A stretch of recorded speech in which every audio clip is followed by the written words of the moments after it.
The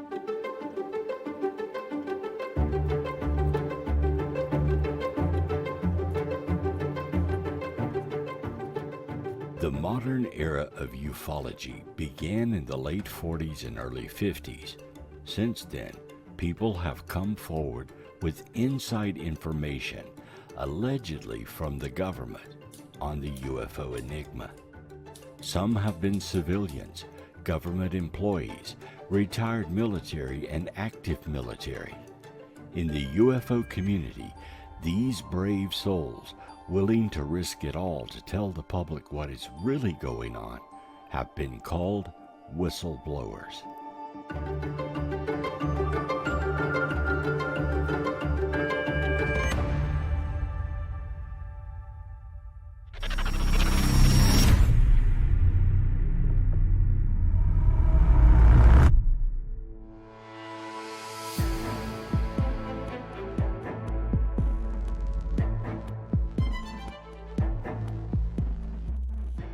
Whistleblowing is when a person, often an employee, reveals information about activity within a private government or public organization that is deemed illegal, immoral, illicit, unsafe, or fraudulent.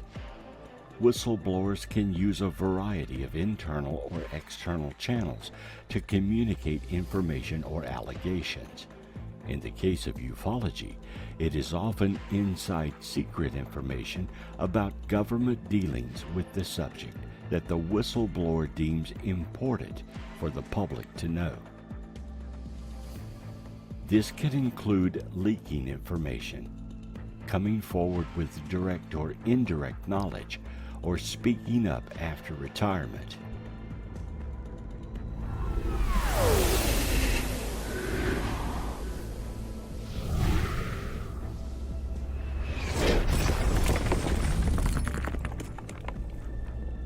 For example, in 1947, something crashed near Roswell, New Mexico. At the time, it was considered top secret.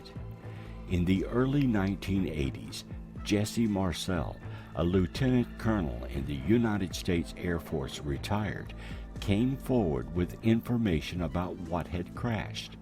This led to an investigation by UFO researchers. The late Stanton Friedman, a nuclear scientist, headed the investigation, along with Don Smith, Kevin Randall, and others. They pieced together the events of that fateful day, and now we have the full story of Roswell, including new information that continues to be revealed as more eyewitnesses come forward or give deathbed confessions. I've yet to find a debunker who has done his homework. Otherwise, he wouldn't be able to defend his position because there's plenty of data showing him he's full of baloney. So I take joy in that. I was the initial civilian investigator of the Roswell incident. It was totally by surprise. I mean, unexpected, so to speak. And I certainly didn't know when I had my first conversation with Jesse Marcel that 30 years later, I'd still be working on that case, you know, or that Roswell would have a festival every year and so forth. I've enjoyed coming here. I enjoy the opportunity to answer people's questions. Had it not been for Jesse Marcel blowing the whistle on Roswell, we may never have heard of this UFO crash in the desert. Today, most researchers agree an alien spacecraft did indeed crash. Bodies were recovered, and this material is being kept somewhere within the government infrastructure. People who come forward may not always be referred to as whistleblowers, especially if they are not currently employed by the government and can give first-hand information. Often information is leaked or is given well after the fact when the whistleblower is retired or feels it may be safe to discuss an event from years, even decades before. In some cases, when a whistleblower is absolutely convinced of UFO information they have knowledge of, they too may join the ranks of UFO researchers and begin trying to find new information or tell of their own experiences. Some write books, papers, or do interviews, are featured speakers at UFO events, or create organizations to further explore the issue, all in an attempt to educate the public and disseminate the truth to whoever will listen. Lieutenant Colonel Wendell C. Stevens was a veteran UFO researcher specializing in contactee research. However, he had also been in the military, where he was exposed to actual UFO information. He was born in 1923 and enlisted in the U.S. military service at an early age. He alternated his career between pilot and air technical service assignments with the Air Technical Intelligence Center, ATIC, at Wright Field. In 1947, Stevens was assigned from ATIC to Alaska, where he first encountered military personnel who had seen UFOs and became interested in the subject. After retirement, he began to tell of what he had heard from military personnel in Alaska. And one of the cases, for instance, involved a 200-foot diameter disc, estimated, sitting on the ice pack ahead of an approaching B-29, and as the B-29 got close enough to get a pretty good look at it, it jumped into the air and flew away. Now this 200-foot diameter ship left the ground, leaving nothing behind, no ground equipment, not even an oil slick on the ground. When we'd launch a B-29 for those missions, we had a sea of equipment around the B-29, bigger than the B-29 ever was, left behind when it took off. And so this was a unique. There's no way we could launch anything up there that way, and somebody else is doing it all the time, apparently.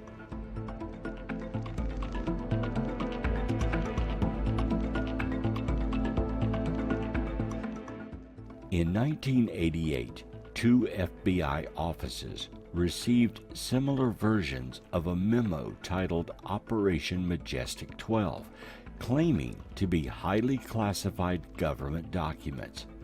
The memo appeared to be a briefing for newly elected President Eisenhower on a secret committee created to exploit a recovery of an extraterrestrial aircraft and cover up this work from public examination.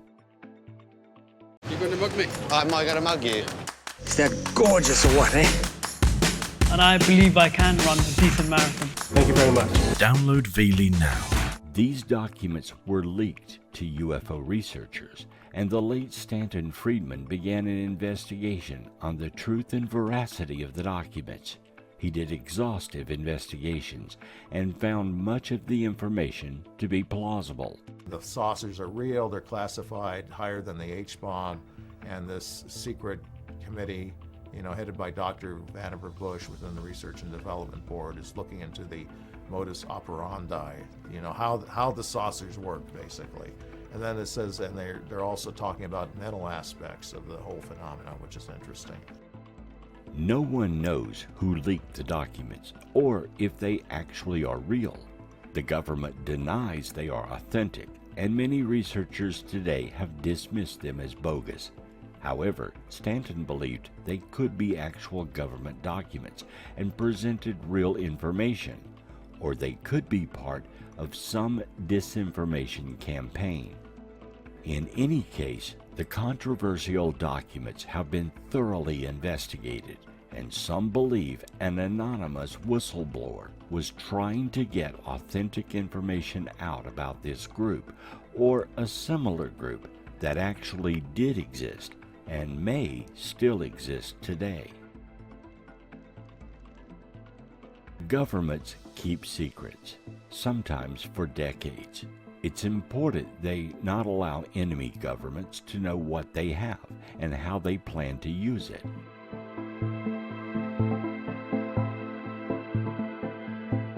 Since World War II, many secrets have been kept about advanced jets, spy planes, and other military equipment the United States developed. The U-2 spy plane was a secret until one was shot down by the Russians. The stealth bombers were top secret until they were used in Iraq. Even sophisticated software and spyware is often kept secret because they're used to thwart off cyber attacks. Some facilities are kept secret for decades, even though they exist in plain sight.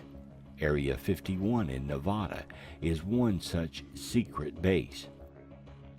We keep secrets. The British keeps secrets. The Russians keep secrets, as well as all nations. Governments can and do keep secrets, so it is quite possible for a UFO cover-up to be instigated and maintained if that's what the powers that be wanted to do. Let me give two historical examples. The first is the Manhattan Project, where thousands of people were engaged on a highly classified project, which of course was not disclosed until the bomb was actually dropped.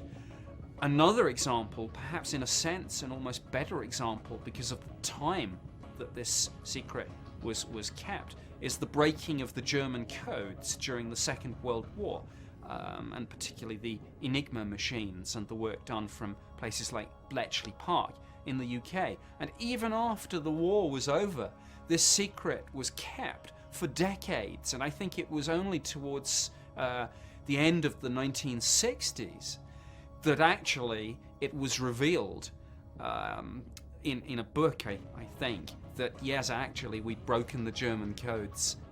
A growing number of mostly retired, some active, military and civilian agency, government agency people, less constrained because of their position and the fact that this is the 21st century, it's not 1950 anymore, are starting to talk. They're starting to write books, they're starting to come public and talk, they're starting to talk to researchers in private, they're going in front of cameras, they're holding news conferences, and they're basically talking about what they saw, what they did, what they heard. And of course, and all of what they saw, did, and heard is supporting what the researchers had pretty much established. There's an extraterrestrial presence, the government knows about it, the government has embargoed it.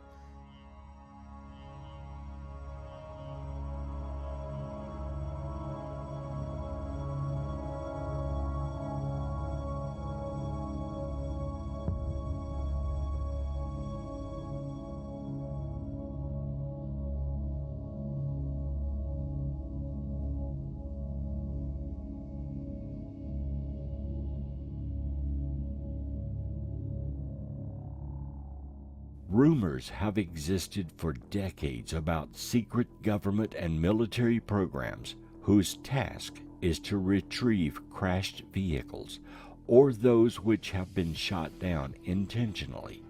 These UAPs are said to be kept secret at Wright-Patterson, Area 51, and other bases and facilities around the country, as well as worldwide. Whistleblowers are the primary source of information about these programs. Data concerning them have in times past been given to UFO researchers, usually off the record, and the whistleblower never comes forward. Little by little, a trickle of information is spoon-fed to investigators who cannot access these bases, and therefore they cannot prove the claims. They can only report what they were told.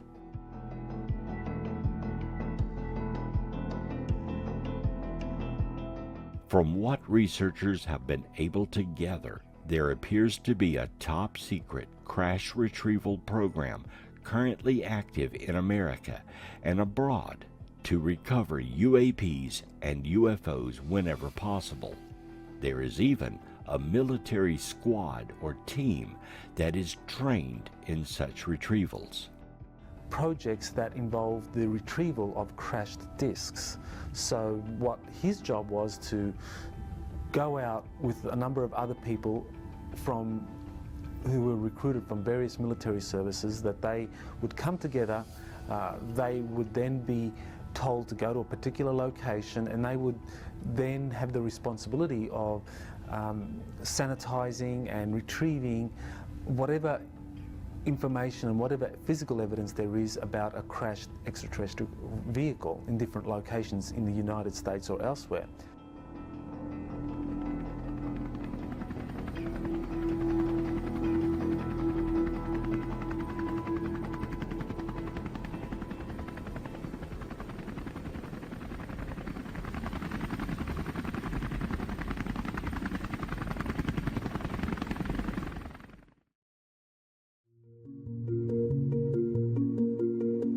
There are three methods by which a whistleblower can come forward with information or data about a government project or program they believe strongly that the public or Congress needs to know. One is they can follow proper channels within the government to be granted permission to disclose what they know and how much of what they know can be talked about. This method requires approval for them to blow the whistle on other employees and their secret programs. This is the release of information in a controlled manner. The second method is when a whistleblower confides in a reporter or investigator information that is damning or secret, and the reporter will then disclose the information from a tip, an anonymous source, or an unnamed whistleblower. It is up to the reporter to determine if the information is accurate and keep their source secret and protected. In this case, it is up to the journalist to determine what information should be allowed to be printed, and the journalist takes responsibility for the dissemination of the claims. Reporters have protections when dealing with tips, sources, and whistleblowers.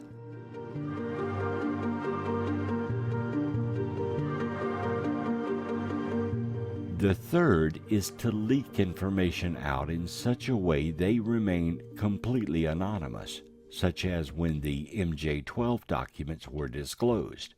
In this case, the whistleblower may mail or send secret information or documents anonymously to an investigator or reporter.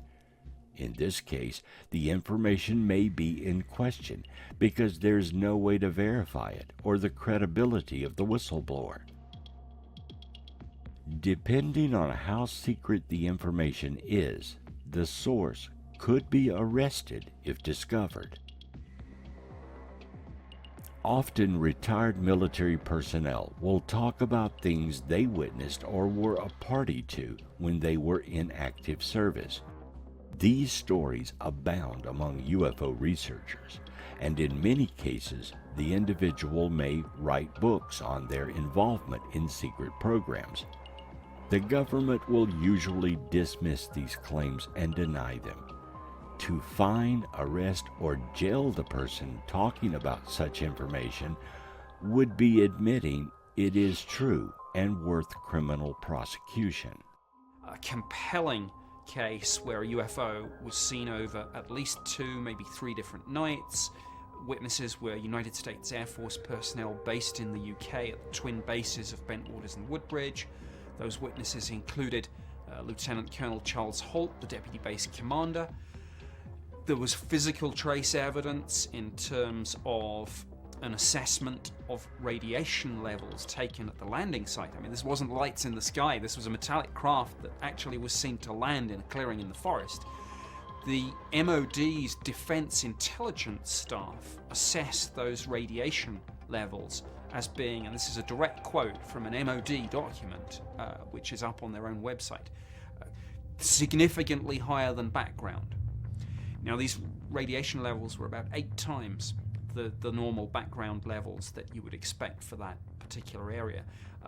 There's a radar operator who says that at the time of the incident he took a call from the control tower saying we have something unknown over the base. He testifies that there was an uncorrelated target on the radar screen for a couple of sweeps.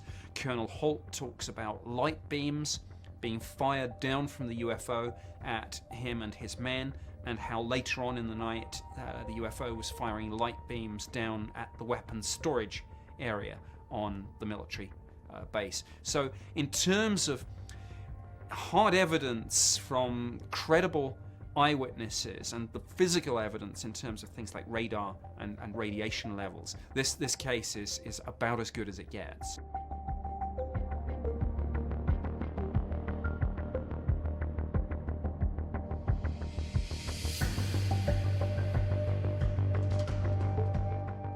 Philip J. Corso served in the United States Army from February 1942 to March of 1963 and earned the rank of lieutenant colonel. He headed up the Foreign Technology Division within the Army. Corso published The Day After Roswell in 1997 about his alleged involvement in the research of extraterrestrial technology recovered from the 1947 Roswell incident.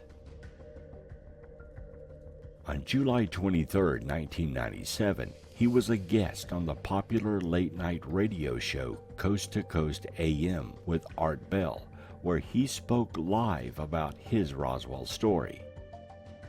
Corso died of a heart attack less than a year later. He claimed the government was in possession of advanced extraterrestrial craft and technology that over time was disseminated to companies to develop into usable technology or inventions. He also claimed the bodies of alien beings were recovered and that he saw one. The government denied his claims, but took no action against him, even though he was a decorated officer with impeccable credentials.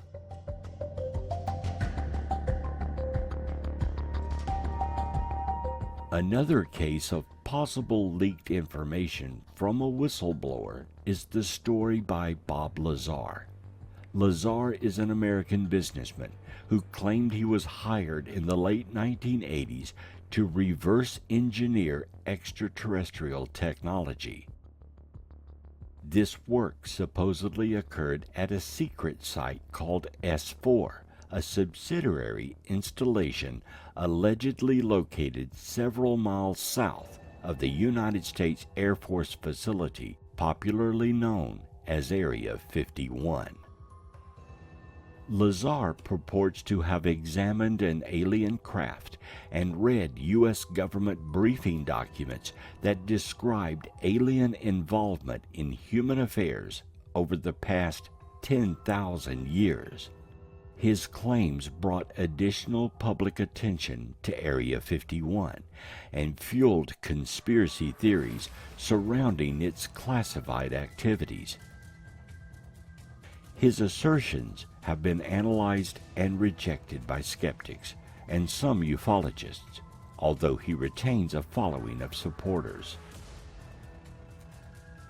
Lazar has no evidence of alien life or technology, and elements of his claimed education and employment history have been exaggerated or fabricated.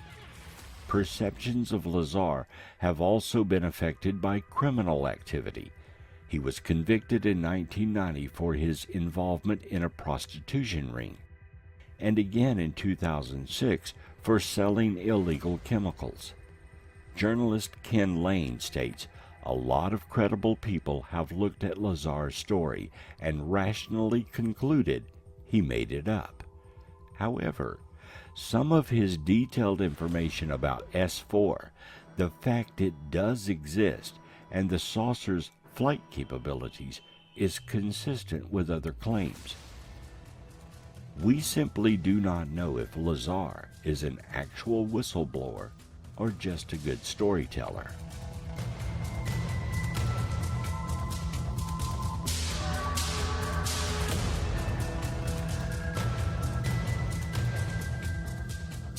In fact, almost all claims of extraterrestrial beings or craft, crashed or not, have been denied by the government. When the Roswell story broke, the government came out twice to deny the event, with their own claims it was a radar target balloon and crash dummies dropped from airplanes. The Mogul Balloon Project did exist in 1947, but the crash dummies were not used in tests until the 1950s. Few believed the government's denials after that. To date, the government and military maintain their version of the story is the truth, even though investigators have clearly shown many problems with it. Half of the American people clearly state in poll after poll that UFOs are behind the ETs are behind the UFO that they're being seen in the sky. Some of them, meaning there's an ET presence. Half, 80 to 90% are consistently saying the government's lying about this. The government's position is still there's nothing to it. There's nothing at all. All right. So you have this huge disparity, right, between the citizens' view and the government's position. Sergeant Clifford Stone, retired, came forward about his own involvement in UFO crash retrieval teams during his 22-year military service from 1968 to 1990. Sergeant Stone served in the U.S. Army and claims he was covertly recruited into an elite UFO retrieval team due to his natural ability to interface with extraterrestrial biological entities. The strongest objective support for his claims of having worked in covert UFO retrieval projects is the extensive documentation he has provided to support the existence of covert UFO crash retrieval teams. He was able to use very specific Freedom of Information Act's request to uncover information disclosing the existence of classified projects such as moon dust and blue fly that were created to recover debris of UFOs. Even strong critics, such as Major Kevin Randall, U.S. Air Force retired, acknowledge Stone's pioneering research in bringing to the public information concerning UFO crash retrieval teams. In the preface to Stone's book, UFOs Are Real, another critic, Stanton Friedman, acknowledges Stone's efforts in bringing into the public arena many documents never before published. The fact that Stone was able to ferret out the existence of such classified projects despite previous denial of their existence by various military and government authorities supports his testimony that he had first-hand knowledge of these classified projects. It is dangerous to disclose secret documents. The disclosure of classified information involves severe penalties, especially for whistleblowers for the UFO phenomenon that appear to run the most risk of adverse penalties in disclosing such information. Stone cataloged in his book, UFOs Are Real, numerous documents he had been able to retrieve by the Freedom of Information Act, even during his years of military service. Subsequently, Stone's pioneering documentary research into UFO crash retrievals is strong support for his testimony of actually having served on such teams during his military service. Stone claimed in an interview that during his military service he was monitored by an individual whose rank was never told, but whom he called Colonel. The Colonel was present at UFO crash retrieval locations and led the debriefing session of Stone. He claims that the Colonel allowed him to read a 3-inch thick notebook manual that contained information on 57 types of extraterrestrial biological entities known to the military. As a whistleblower, there continues to be intense debate over Stone's testimony and the veracity of his claims. If true, then the existence of several alien species interacting with Earth is astonishing. The question of how many races are visiting us is a really fascinating question. I mean, how can we know for sure exactly how many extraterrestrial races are visiting us or interacting with humanity?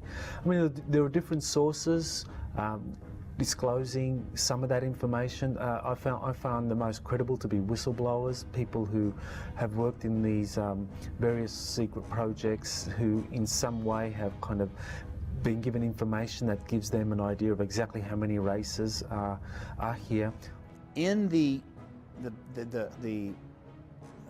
black ops dark world that is the basement of what I call the secret empire, which is the intelligence wing of the military-industrial complex, meaning the totality of all of the classified programs, people, and documents, all of the agencies, intelligence agencies, and all of the classified segments of the major government contractors, which are vast.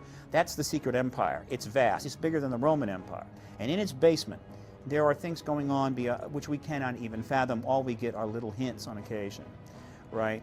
A vast underground world, literally underground world, in which programs, experimentation, and even policies are being conducted.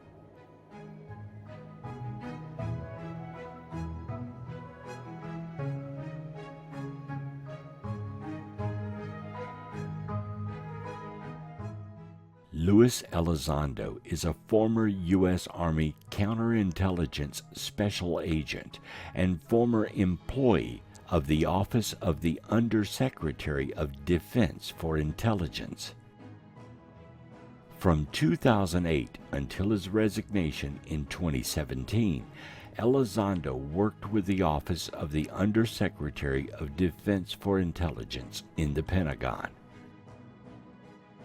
Elizondo claims that ending in 2012, he was the director of the Advanced Aerospace Threat Identification Program, a special access program funded at the initiative of then-Senator Majority Leader Harry Reid to investigate aerial threats, including unidentified aerial phenomena.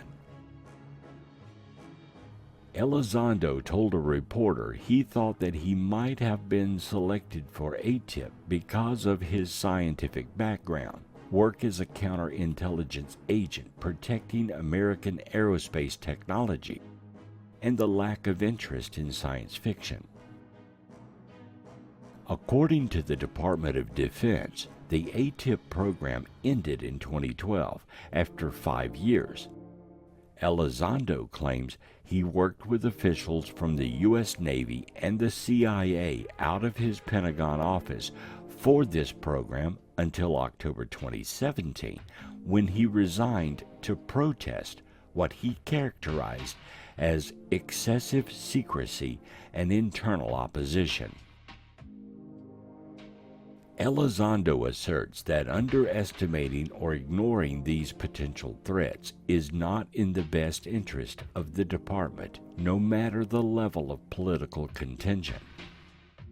The New Yorker reports that Elizondo was hired to take over the program, which was an outgrowth of a government project awarded to businessman and paranormal enthusiast Robert Bigelow, ostensibly to examine the future of warfare, but reporting almost exclusively about UFOs, including a photo of a supposed tracking device that aliens had supposedly implanted in an abductee.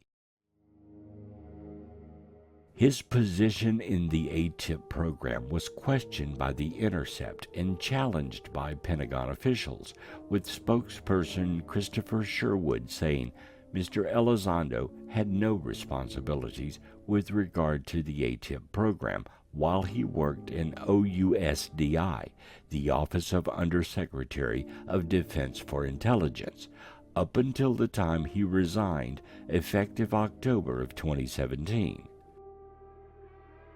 In response, Elizondo filed a complaint with the agency's Inspector General, claiming a coordinated campaign to discredit him for speaking out, including Pentagon press statements asserting he had no official role in UFO research even after his role was officially confirmed. In the Inspector General's complaint, Elizondo also stated that he was the target of a personal vendetta from a political rival. Senator Harry Reid sent a letter to NBC News stating, "I can state as a matter of record Lou Elizondo's involvement and leadership role in this program." Elizondo believes UAPs might be from another dimension. They might use hydrogen found in water to warp space-time, and the U.S. government may be in possession of exotic material associated with UAPs. Whether Elizondo is a legitimate whistleblower with highly secret information is continuing to be argued. In any case, he is responsible for the current disclosure of UAP videos, radar data, and incidents being released recently, and the current congressional interest in the UAP phenomenon. It was his disclosure of ATIP and the new task force by the government that kick-started much of the new data and confirmations we have to date. Whether governments have done this willingly or whether in some cases they've been dragged kicking and screaming into that decision by a combination of the UFO community and the media and people making pretty smart, targeted FOI requests, I don't know, but we are where we are, and it's an interesting situation. We know an awful lot more now about Air Force and government involvement with this subject and some of the cases they've investigated than we knew 2 or 3 years ago, and that's a great thing.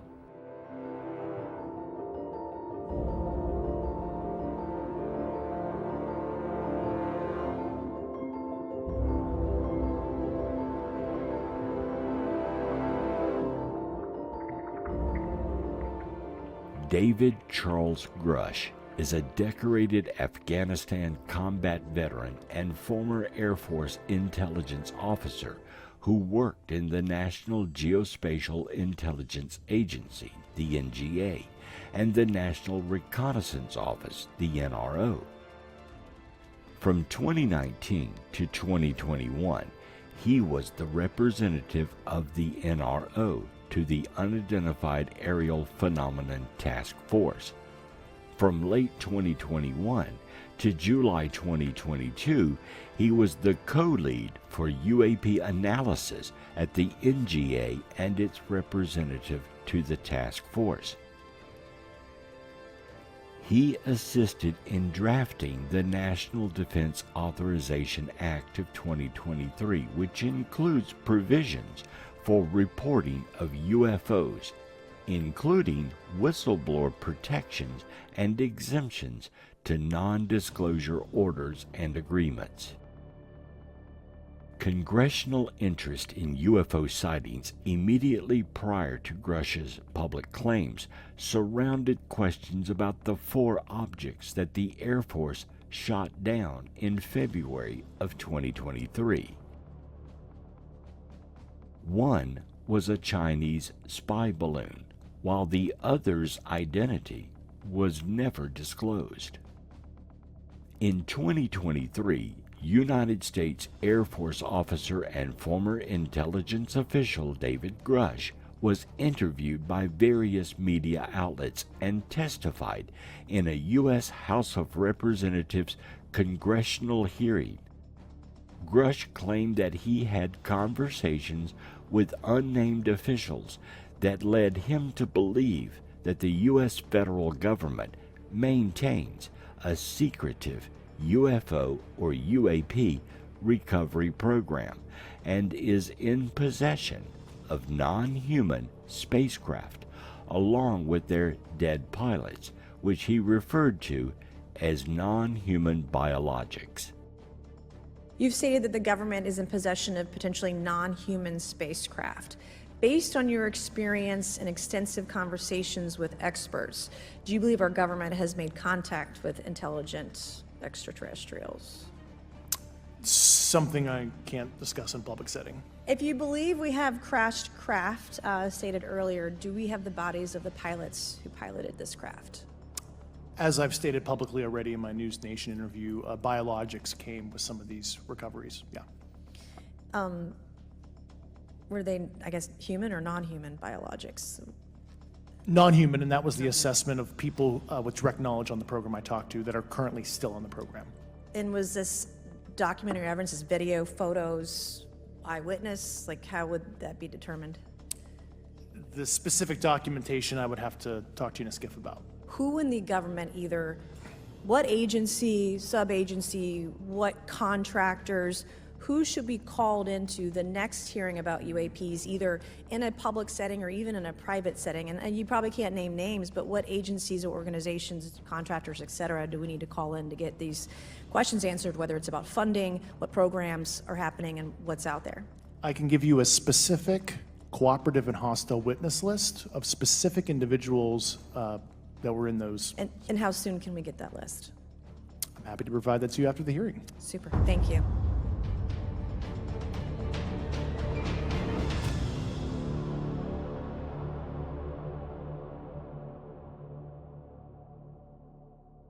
In 2022, Grush filed a whistleblower complaint with the U.S. Office of the Intelligence Community Inspector General to support his plan to share classified information with the U.S. Senate Select Committee on Intelligence. He also filed a complaint alleging retaliation by his superiors over a similar complaint he made in 2021. I was informed in the course of my official duties of a multi-decade UAP crash retrieval and reverse engineering program, to which I was denied access to those additional read-ons when I requested it. I made the decision, based on the data I collected, to report this information to my superiors and multiple inspectors general, and in effect becoming a whistleblower.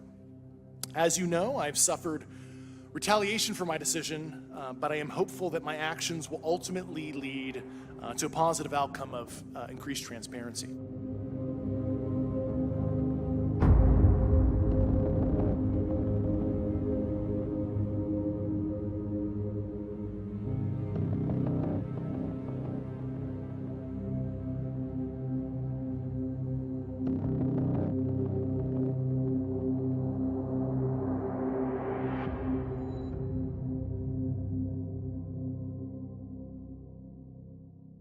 He claims to have viewed documents reporting that Mussolini's government recovered a non-human spacecraft in 1933, which the Vatican and the Five Eyes assisted the U.S. in procuring in 1944 or 1945. Grush claims secondhand knowledge that American citizens have been harmed and killed as part of the government's efforts to cover up the information. In response to his June 2023 claims, the National Aeronautics and Space Administration and the U.S. Department of Defense issued statements reaffirming that no evidence of extraterrestrial life has been discovered and that there is no verifiable information about anyone possessing and reverse engineering any extraterrestrial materials. In July 2023, testimony given to the House Committee on Oversight and Accountability, Grush repeated some of his claims under oath, alongside testimony from retired U.S. fighter pilot Ryan Graves and retired U.S. Navy Commander David Fravor on their personal experiences related to UFOs. A few questions for Mr. Favor. As an expert naval aviator, have you ever seen an object that looked and moved like the Tic Tac UAP? No. Did the Tic Tac UAP move in such a way that defied the laws of physics? The way we understand them, yes. Many dismiss UAP reports as classified weapons testing by our own government, but in your experience as a pilot, does our government typically test advanced weapon systems right next to multi-million-dollar jets without informing our pilots? No, we have test ranges for that. Again, I'd like to know, how do you know that these were not our aircraft? Some of the behaviors that we saw in a working area, we would see these objects being at 0.0 Mach, that's zero airspeed, over certain pieces of the ground. So what that means, just like a river, if you throw a bobber in, it's going to float downstream. These objects were staying completely stationary in Category 4 hurricane winds. These same objects would then accelerate to supersonic speeds, 1.1, 1.2 Mach, and they would do so in very erratic and quick behaviors that I don't have an explanation for.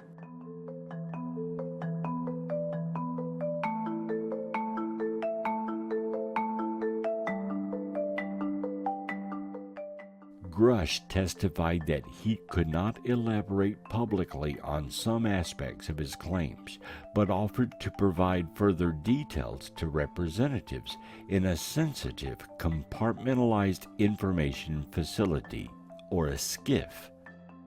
Grush claims that the U.S. federal government maintains a highly secretive UFO retrieval program and possesses multiple spacecraft of non-human origin, as well as corpses of deceased pilots.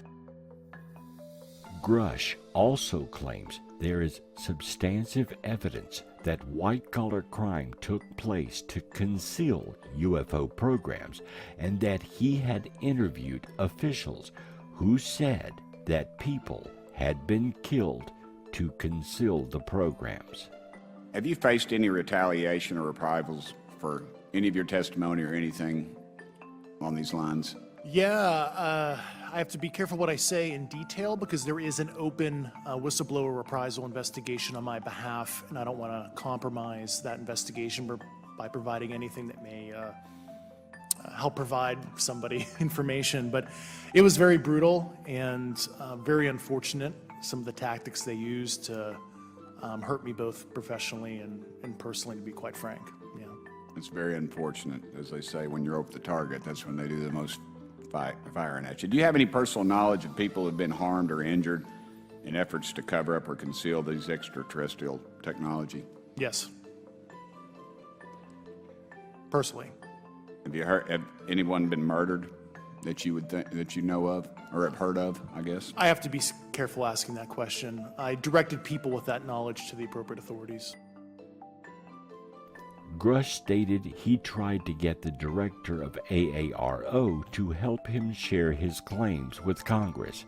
I expressed some concerns to Dr. Kirkpatrick about a year ago and told him what I was starting to uncover, and he didn't follow up with me.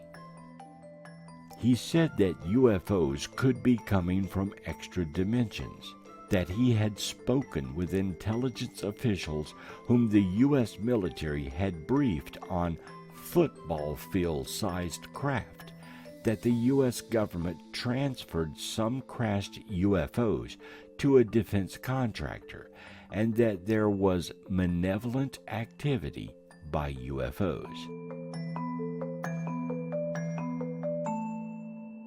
During a July 26, 2023 congressional hearing, Grush said that he was informed in the course of his official duties of a multi-decade UAP crash retrieval and reverse engineering program to which he was denied access, and that he believes that the U.S. government is in possession of UAPs based on his interviews with 40 witnesses over 4 years.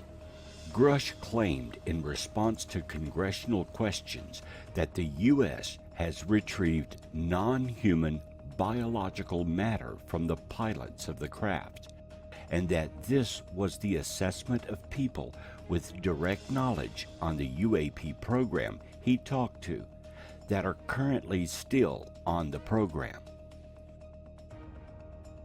When asked by U.S. Representative Tim Burchett during the July 26 hearing if Grush had personal knowledge of people who've been harmed or injured in efforts to cover up or conceal the government's possession of extraterrestrial technology, Grush said yes, but that he was not able to provide details except within a skiff.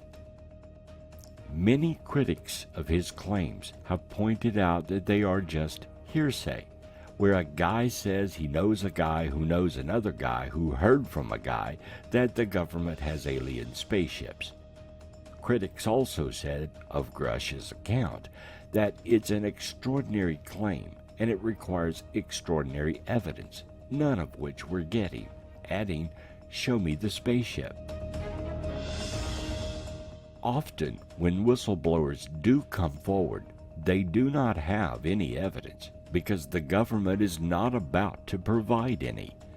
This makes claims easily dismissed. However, when claims are this detailed and are supported by others in government departments, it makes it more plausible. According to Leslie Keene, the reporter that broke the story, she vetted Grush by interviewing Carl Neal, a retired Army colonel who was also on the UFO task force, and a Jonathan Gray, which is a synonym, who Keene described as a current U.S. intelligence official at the National Air and Space Intelligence Center. Keene wrote that Neal called Grush beyond reproach, and that both Neal and Gray supported Grush's claims about a secret UFO retrieval and reverse engineering program does exist. Sean M. Kirkpatrick is an American laser and materials physicist and currently director of the All-Domain Anomaly Resolution Office at the United States Department of Defense. Kirkpatrick is also an adjunct assistant professor of physics at the University of Georgia. Kirkpatrick appears to be angry that the information provided by Grush had not been disclosed to his department. Following the July 26, 2023 congressional UAP hearings that included testimony from David Grush, Kirkpatrick wrote that, contrary to assertions made in the hearings, Grush has refused to speak with AARO, so that some details said to have been given to Congress had not been provided to his office, and also that the hearing was insulting to the officers of the Department of Defense and intelligence community who chose to join AARO, many with not unreasonable anxieties about the career risks that this would entail. This suggests that not all compartmented information within the government regarding UAPs is shared with AARO, and this secret is still being kept hidden within specialized departments within the government. Kirkpatrick has noted that U.S. military personnel are observing metallic orbs in many locations all over the world, that spherical objects account for the largest proportion, nearly half, of all UAP reports received by his office, and that some of these objects are capable of very interesting apparent maneuvers. You'll see it come through the top of the screen. There it goes, and then the camera will slew to follow it. You'll see it pop in and out of the field of view there. This is essentially all of the data we have associated with this event from some years ago.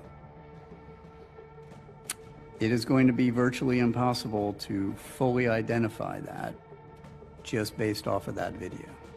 Now, what we can do and what we are doing is keeping that as part of that group of 52% to see What are the similarities? What are the trends across all of these? Do we see these in a particular distribution? Do they all behave the same or not? As we get more data, we will be able to go back and look at these in a fuller context.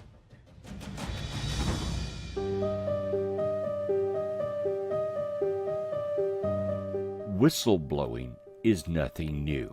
As early as the late 1940s and 1950s, there's been speculation the Air Force has been holding back on the truth of the UFO enigma.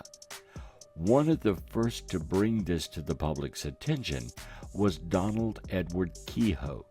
He was an American Marine Corps naval aviator, writer of aviation articles and stories in a variety of publications, and tour manager of aviation pioneer Charles Lindbergh. In the 1950s, Kehoe became a UFO researcher and writer, arguing that the U.S. government should conduct research into UFO matters and should publicly release all of its UFO files.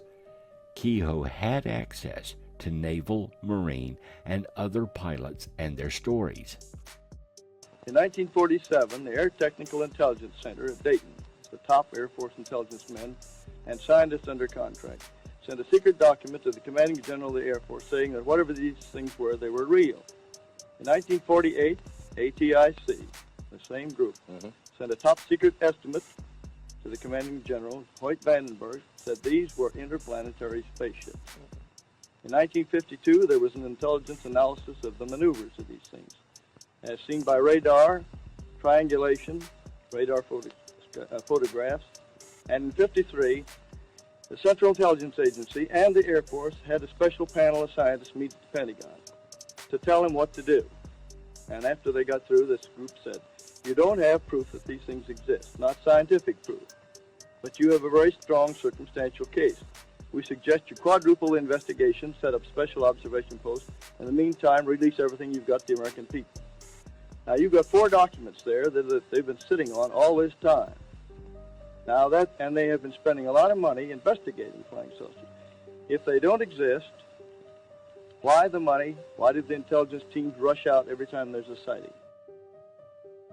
Interest in UFOs broke out across the United States following pilot Kenneth Arnold's report of odd, fast-moving aerial objects in Washington state during the summer of 1947. Kehoe began to follow this subject with some interest, though he was initially skeptical of any extraordinary answer to the UFO question. As their forms, flight maneuvers, speeds, and light technology was apparently far ahead of any nation's developments, Kehoe became convinced that they must be the products of unearthly intelligences, and that the U.S. government was trying to suppress the whole truth about the subject. This conclusion was based especially on the response Kehoe found when he quizzed various officials about flying saucers. He was told there was nothing to the subject, yet was simultaneously denied access to saucer-related documents. Off the record, pilots and government officials spoke of the reality of the UFO issue. In Kehoe's view, the aliens, wherever their origins or intentions, did not seem hostile and had likely been observing the Earth for 200 years or more, though Kehoe wrote that their observation suddenly increased in 1947. In 1955, Kehoe authored The Flying Saucer Conspiracy, which pointedly accused elements of the United States government of engaging in a conspiracy to cover up knowledge of flying saucers, the term used at that time.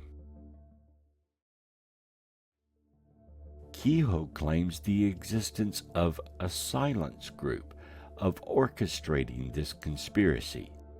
Historian of folklore Curtis Peebles argues the flying saucer conspiracy marked a shift in Kehoe's belief system. No longer were flying saucers the central theme that now belonged to this silence group and its cover-up. For the next 2 decades, Kehoe's belief about this would dominate the flying saucer issue. It's very possible Kehoe had some inside information and was trying to blow the whistle on the UFO subject, yet also keep informants secret for their own safety. On January 22, 1958, Kehoe appeared on a CBS live television show, The Armstrong Circle Theater, to speak on the topic of UFOs. Kehoe charged that a U.S. congressional committee was evaluating evidence that will absolutely prove that the UFOs are machines under intelligent control. However, CBS stopped the audio portion of the live broadcast.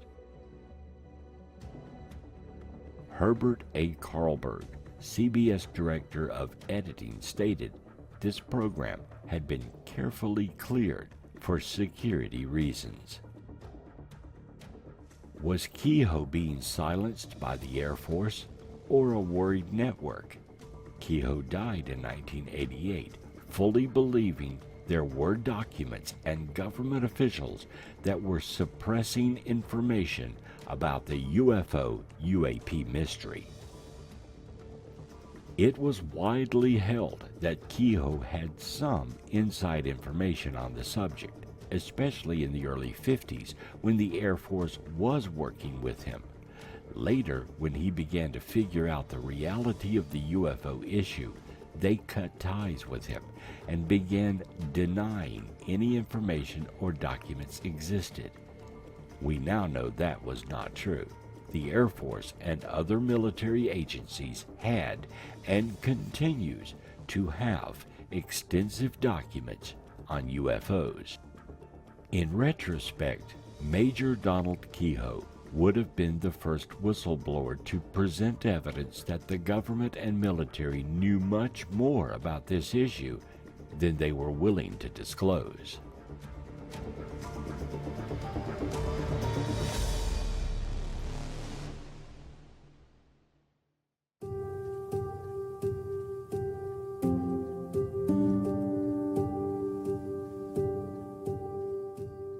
The government often relies on whistleblowers to bring forth issues such as misappropriation of funds, government workplace abuses, line item financial problems within an agency, and dealings with other countries.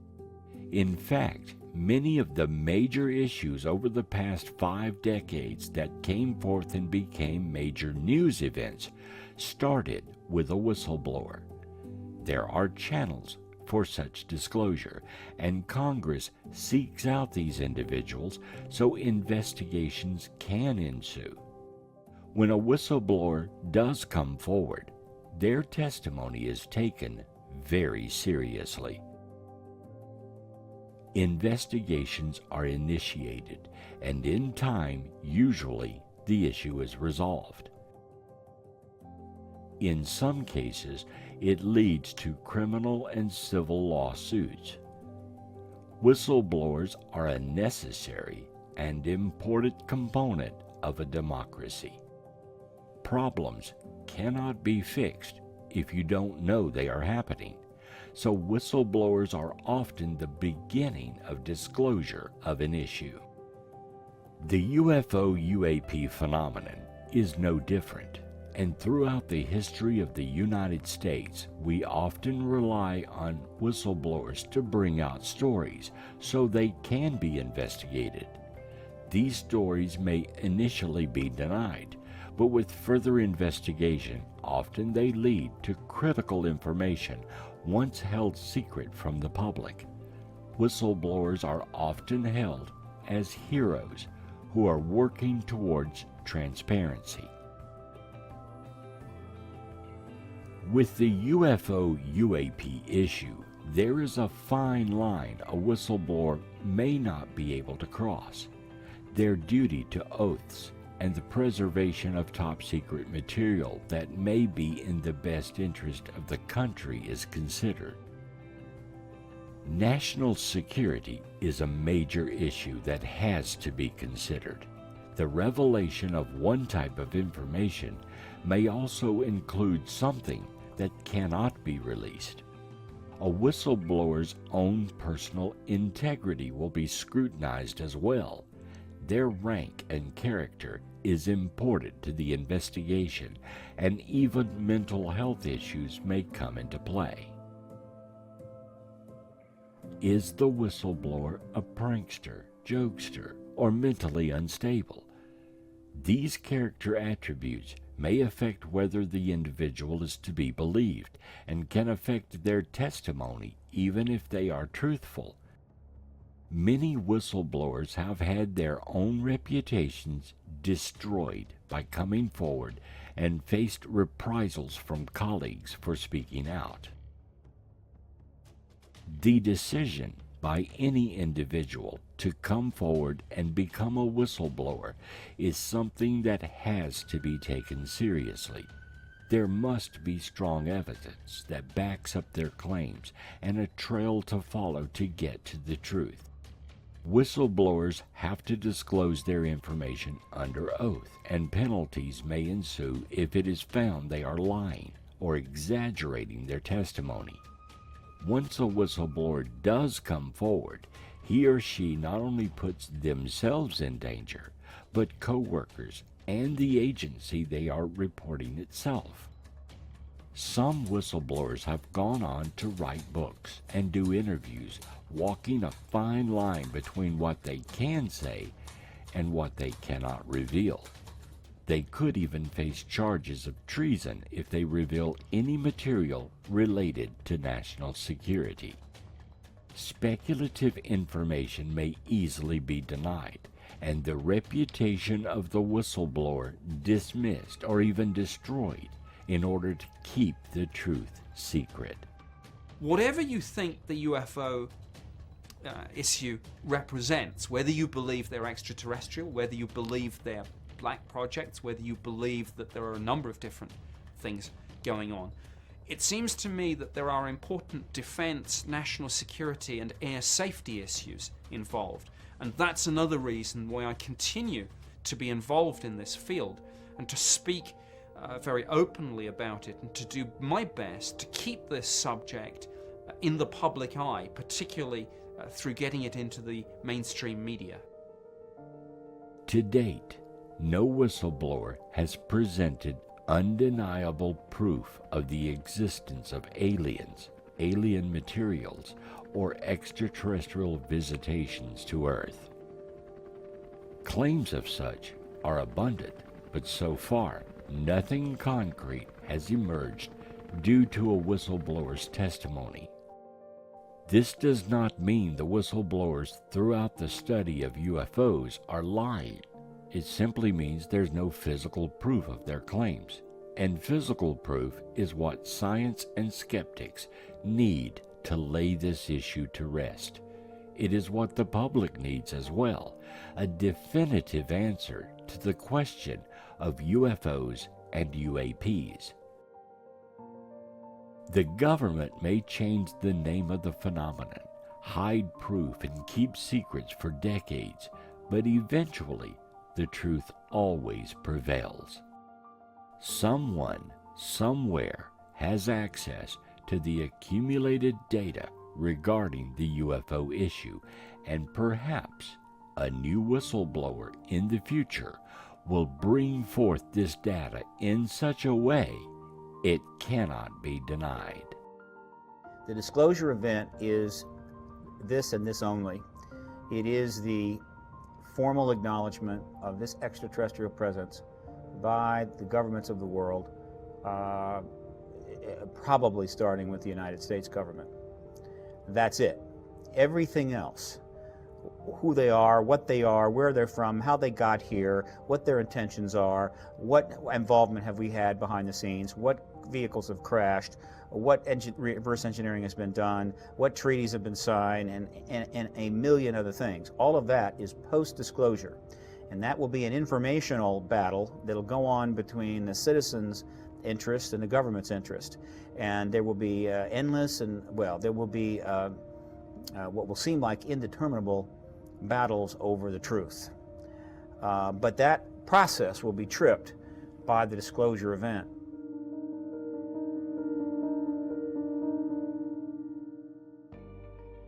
For decades, we have struggled with this issue, and most people now believe that non-terrestrial beings are and have been observing mankind for centuries.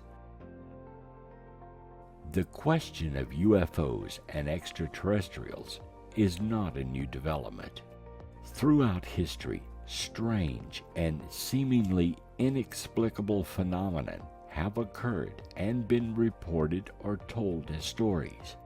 Ancient paintings and even cave art depict the presence of otherworldly beings interacting with mankind. The modern study of UFOs is new, but in that time, with more advanced technology, photography, radar, and other devices, we have accumulated an abundance of evidence, both publicly and secretly. Much of that evidence remains in the hands of a select few in the government because they are the ones with the technology to record such data. In America alone, the skies are recorded each day and night. Radar is always working, and space satellites are always watching. We watch our own skies and the maneuvers of other nations as well. With all of this recorded data, it would be impossible for the governments of the world to miss strange and unexplainable activity in our skies and in the heavens. And we know now, through the efforts of brave whistleblowers, there is apparently volumes of information hidden away in secret files and programs. The question remains, is this information hidden for our own protection or for some other nefarious reason? Secrets remain secrets for usually a very short time. At some point, someone tells the truth, and that which was a secret becomes common knowledge. Perhaps one day in the not-so-distant future, we will learn the truth, the whole truth. Till then, whistleblowers will continue to emerge with pieces of this cosmic puzzle, and it is up to us to assemble this knowledge and build the wondrous future that lies ahead.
Ignition sequence start. 6, 5, 4, 3,